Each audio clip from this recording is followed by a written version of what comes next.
Good morning, happy Wednesday, happy hump day. Today I pulled a card. I thought I would do Wild and Feminine deck. What I love is the reading, but I also love that it gives us animal or nature inspiration for our class content. So I pulled Swan, which is grace.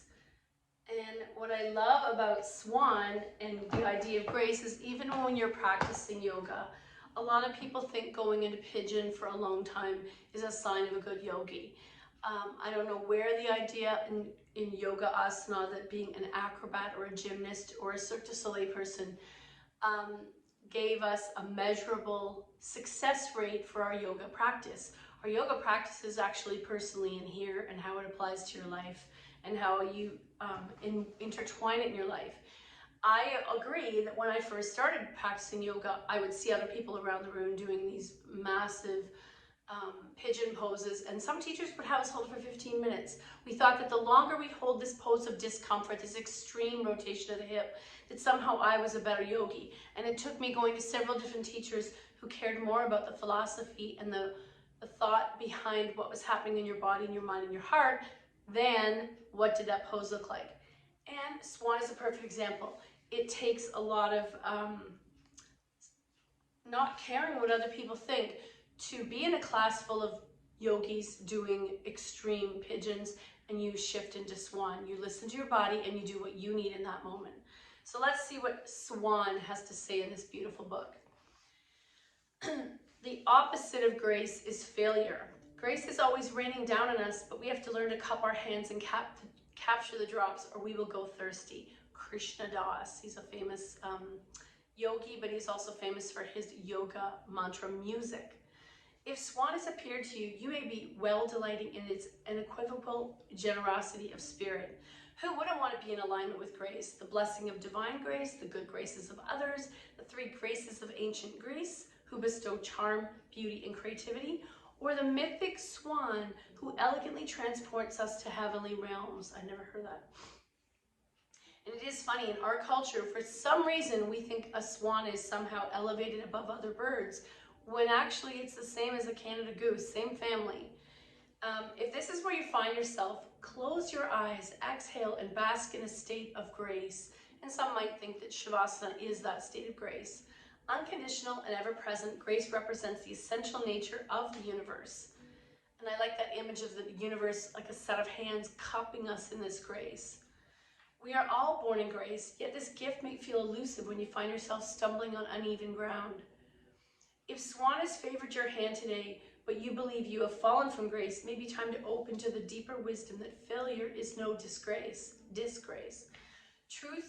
True grace accepts the struggle that leads to self-transformation and allows you to bring forth your inner alignment. Rough terrain becomes the road to transcendence as you fail. Flailing in the lap of grace. When life brings you to your knees, you often have no choice but to open to the divine unfolding. There's nowhere but up. In this moment of reunion, you can once again drink from the ever-flowing cup of grace, reawakening the sacredness within. There is nothing to repent or regret, no mistakes made. You need only recognize your life as grace and rejoice in her mysterious benediction. The fabled swan song recalls the belief that the swan sings her most beautiful melody just before dying. At death's door, she fully embodies the enlivening power of grace. But why wait for the final hour? Each hour, every day, holds within us the epiphany of Swan when you return to the knowing that you are an earthly vessel of this grace. You're an earthly manifestation of how amazing this world is. Empty yourself of doubt, trust that everything that happens to you happens for you, and make room for the blessings of grace to overflow. And I know I often would ask constantly, my mother had MS, was a quadriplegic in a wheelchair, why her? Why did she get this suffering and not other people? And that phrase, even if you're not Christian, that phrase, God does not give to those which he does not believe cannot handle it. And I do believe there's a reason that some people are given a little bit bigger serving of troubles than the other, because they can handle it and they can transform that with grace into something that helps everyone in their lives move forward as a better person. So you become almost like the sacrificial lamb. We're gonna lie down. We're gonna do a lot of work that involves our hips and opening up the hips. I know a lot of people hate that phrase. Stretching our tight hips. so that when we come into swan or pigeon, it's comfortable and it's welcome in our body and we're not struggling with it. Coming first to the mat, come to the mat even with grace. Maybe pretend you're on a TV show and every movement should be done beautifully, calmly, arms wide, palms turned up. Take a moment letting the back of the hips fall into the mat. Press the lower back down a few times so we get that tuck tilt in the pelvis. Think about when you oil a bicycle chain. That's what we're doing to our joints with our movement. And maybe rock your head from side to side, saying no. We'll walk our feet wide and we'll do a little windshield wiper, checking in with our hips.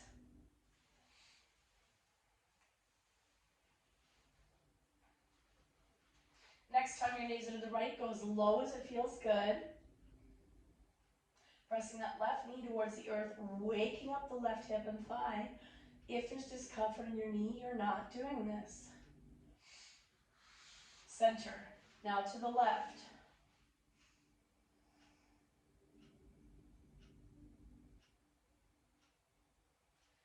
Up. And then I'm going to bring the soles of the feet together, recline goddess.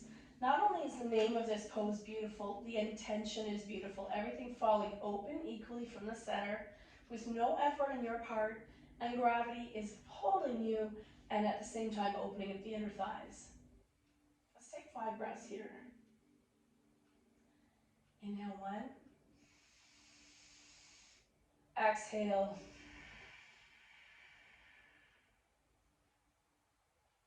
Inhale 2. Exhale. Inhale 3. Exhale. Inhale 4. Exhale. Inhale 5. Exhale, close everything back to center. Draw those knees to your chest, pulling yourself back in tight into a ball and gently rocking side to side in a little boat. Let's take our knees to the floor on the left. Right arm opens to a T. Double leg spinal twist. 3 breaths. Inhale 1. Exhale. Inhale 2. Exhale. Inhale 3. Exhale. Inhale 4. Exhale. And inhale 5. Exhale back to center. Little boat. Taking your knees to the right. 3 breaths. We'll take our left arm open to a T. Inhale 1. Exhale. Inhale 2. Exhale. Inhale 3. Exhale. Back to center. Little boat. Now let's take right leg in. Left foot in the air, point and flex a few times. Roll out the ankle. And slowly lower that flexed, engaged left leg to the mat. Pulling your right thigh in. Point and flex.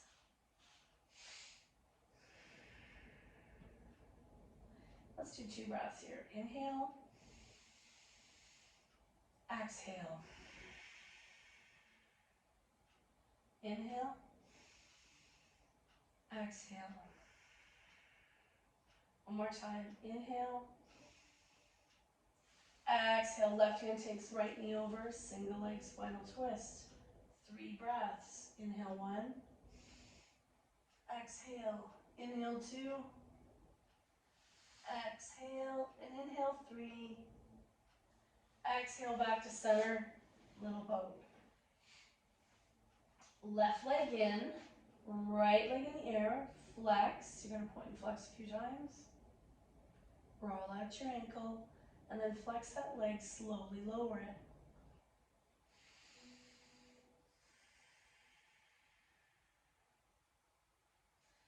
breaths here. Inhale. Exhale. Inhale.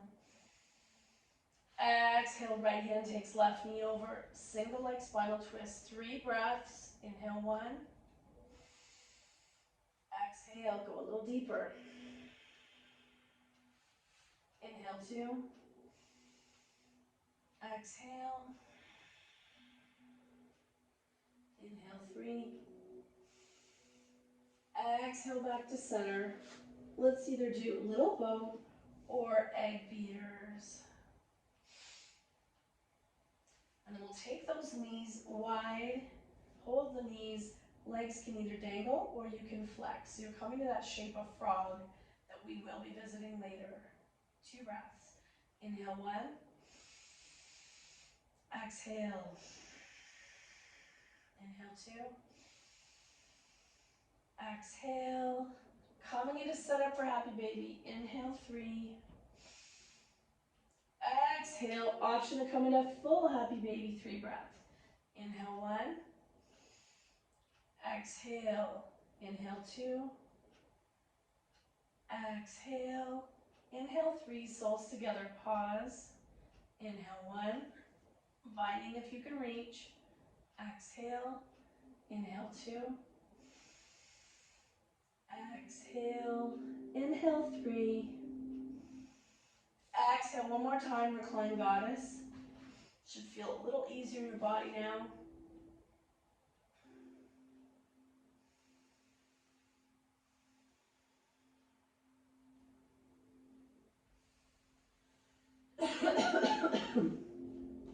Close the legs, feet in the air, and let's do 3 breaths, legs up the wall, just to kind of relax the legs. It's kind of another passive stretch. Inhale 1. Exhale. Inhale 2. Exhale. Inhale 3, legs wide. Inhale.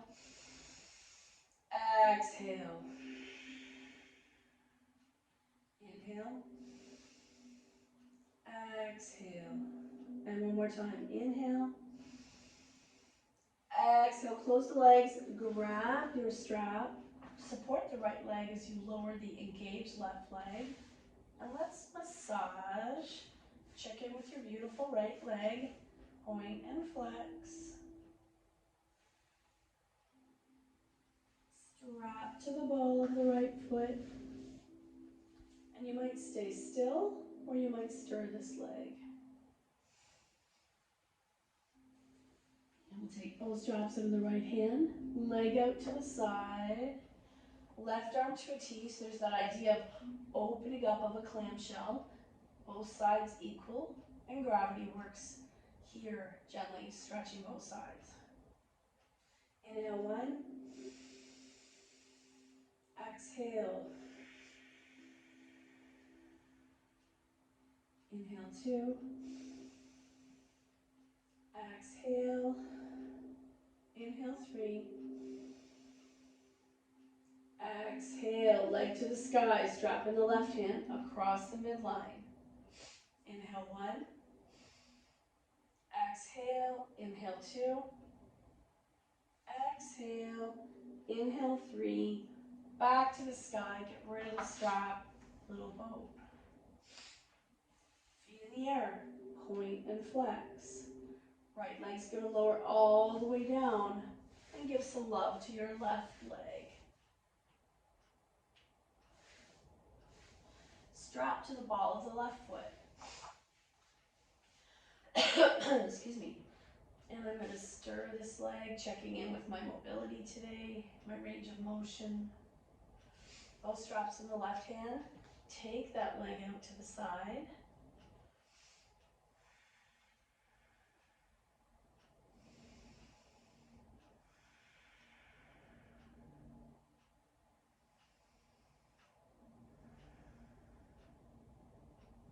One more breath. And then leg to the sky, strap in the right hand across the midline. Get rid of the strap, little boat. Let's do a quick thread the needle. Feet are 1 fist width, no, I'd say 2 fist width apart. Right knee opens, drawing the left leg towards you.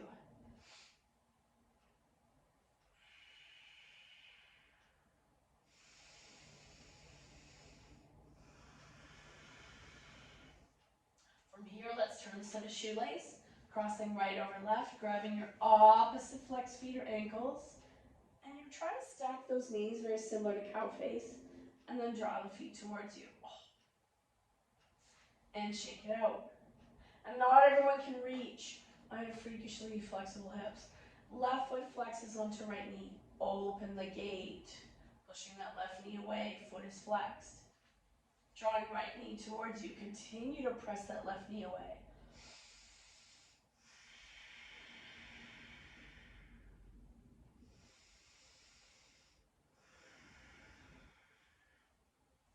And then turn into shoelace.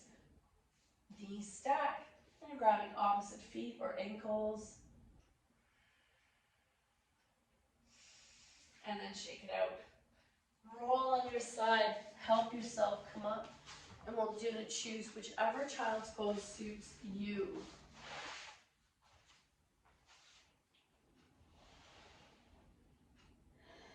Excuse me. And then you're going to come up into tabletop. Do a quick cat-cow.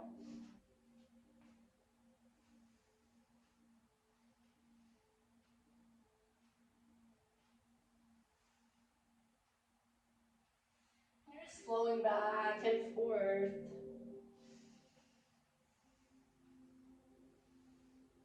And then tuck your toes, pressing into a short downward dog. Pedaling your feet if that feels good to stretch alternate legs. So you're pressing one heel to the floor where one leg dangles, or just slightly bend the knee. Walking yourself into a forward fold, let your head go. And then come all the way up in preparation for a couple sun salutations. Inhale up. Exhale, fold, swan dive. Half back or monkey. Plant, come all the way down. Baby cobra, dog. Pedaling that dog once more. It feels really good in my calves. Right foot forward, left foot back. Rise. Hands release. Feet together, fold. Rise, heart center. Inhale up. Exhale, fold. Half back. All the way down. Cobra.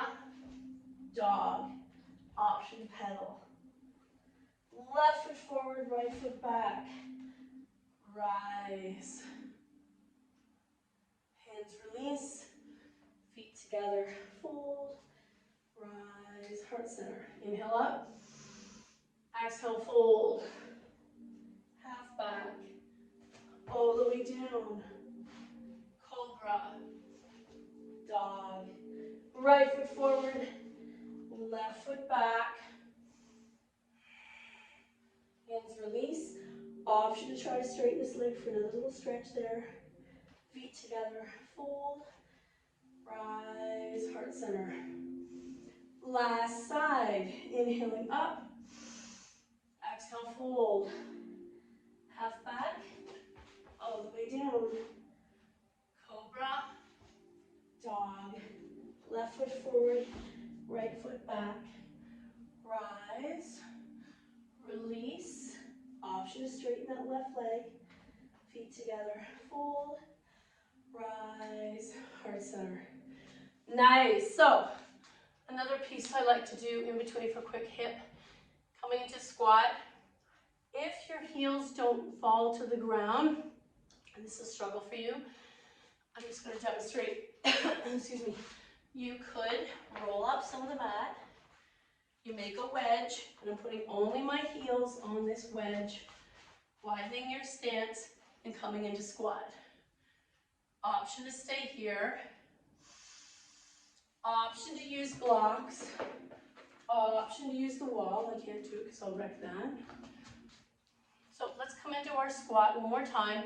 It's a little gift for our hips because we are going to be coming to frog, which is similar. Inhale, one.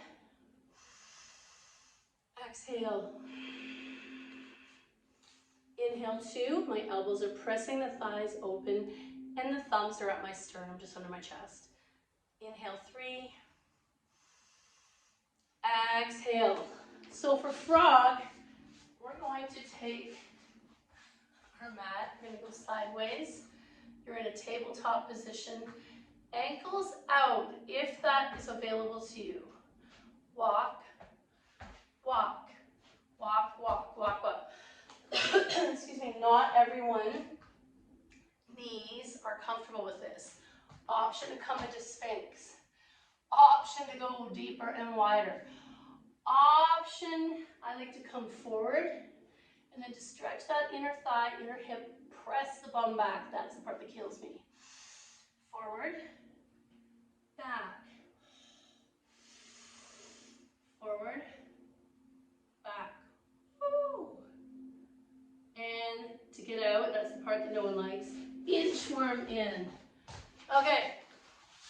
Now I want to do something that we do often. And I always recommended this for anything, running, soccer, hockey, camping, swimming. And it's a really nice experience to help open the hips. I think I learned it first year York in dance or something in theater. So left, right knee bends, arm comes inside that knee, then I grab the foot. I'm going to stir this leg. In my mind, I visualize the Ferris wheel beside me. Or that is the Eye of London. So that big circle. Then I'm going to make cake, so I'm stirring horizontally now, one direction and the other. Then I'm going to take that foot into the other hand and rock the baby. So one of these three things, or all of these three things, will help open up that hip and the glute where they come together. Option to continue doing this, or take it deeper, coming into the crook of my elbow, crook, crook, monkey bind, bring that leg towards me, sit up straight. Can I ever feel this in my glute? Rock the baby. Other side. Roll out the ankles. Left knee bends. Left arm comes inside the left knee to grab that blade. Stir like a Ferris wheel. One direction and the other. You're almost bicycling it. Then I'm going to make cake. I made pumpkin bread this week out of the pumpkins from outside. Yummy. I roasted them first. You can use canned pumpkin. And then rock the baby. Option to come a little deeper. Ooh, this side is way tighter. My dominant side. And roll out your ankles. Excuse me, we're going to do a quick, first we'll do bound angles, some call it butterfly. So the soles come together and then I pull them in as close to my groin as possible. Option to open out these feet. So I might open out the right foot first. Gently press the knee down. And then I might open the left foot like I'm opening a book. Not forcing, I'm going in with my natural range of motion. And then open your book together. Option to stay here or make your hands bind around those feet and hinge forward. I like this variation. Not everyone needs to hinge forward very much. When it was explained to me through anatomy that your hip is not this stretchy gummy thing. It's actually a ball and socket bone joint, and if you've had a hip replacement, you totally can get this visual. Here's my hip, here's the leg movement within that hip. Not everyone's socket is curved. What's frustrating is some people have a flatter socket on one side, so there is no movement. I have a friend who genetically all three generations cannot forward fold because of this. They've had it x-rayed. And then some of yours might be worn out, so it's bone on bone. And imagine a young, healthy one is this, ball and socket. So within your limitation is your hip movement. There is no perfect hip movement. We are not in a circus. And I'm just going to hinge a little bit. This feels really good. In this pose, I feel very aware of how many pieces contribute to the tightness around my body. It could be, I feel like you're wearing a flesh bathing suit, and that place where the underwear line comes here, where your hip and your leg locks into your hip, that is what I'm stretching when I do this. Another variation, if I was sitting at my desk, would be to bring my foot onto my leg and forward fold. Let's do the other side. If I was sitting at my desk or in a chair, bring that leg on me and forward fold. Oh, and I can definitely feel it more on my dominant side. Usually our dominant side is matched to our dominant hand side. Let's now come into diamond, feet together. So I've lined up my feet, elbows on the inner knee, hinge. If that feels good, go a little deeper. If it doesn't feel good, come on out. It's your body, and I think of it as a dial of tension, zoning into the tension and then coming out of it.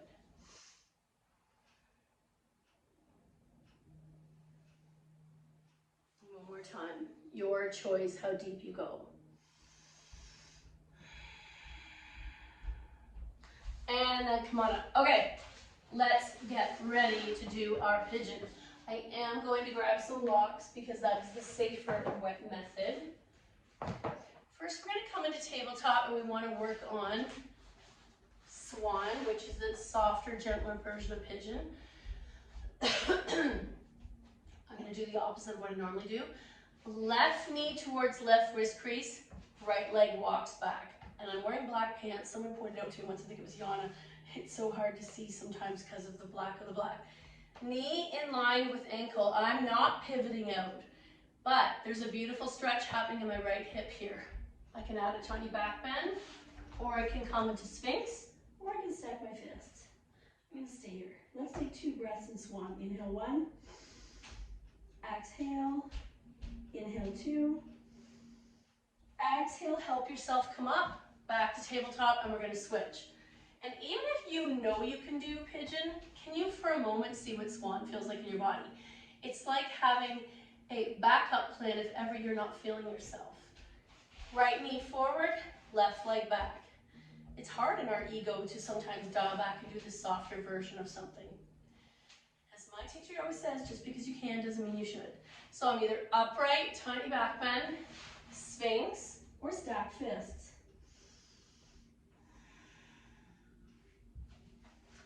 And come back to tabletop. Last variation, guess what? Here's the guns, big show. Pigeon. Left knee forward, pivot, right leg back. Option to come on this diagonal is standard pigeon, what a lot of people do. There is a higher variation if you love it, flexing that foot and coming up right upright. Either way, I'm sticking a block under my glute. It keeps me from dumping over onto this side and hurting my knee.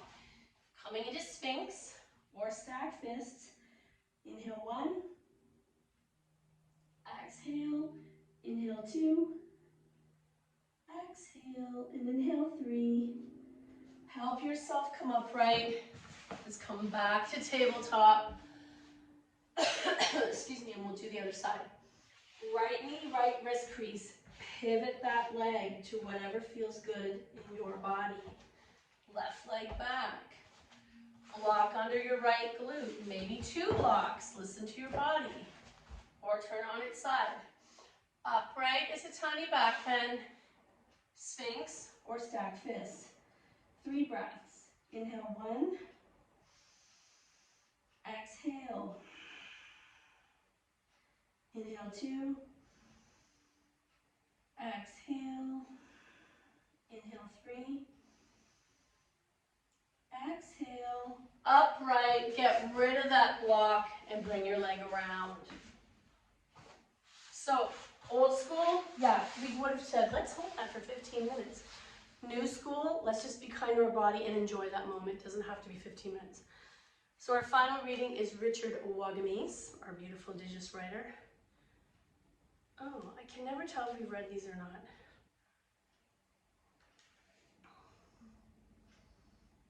Oh. Okay, I have 2 little readings here. Actually, no, I'll just do this one. My life has been changed by the single word, yes.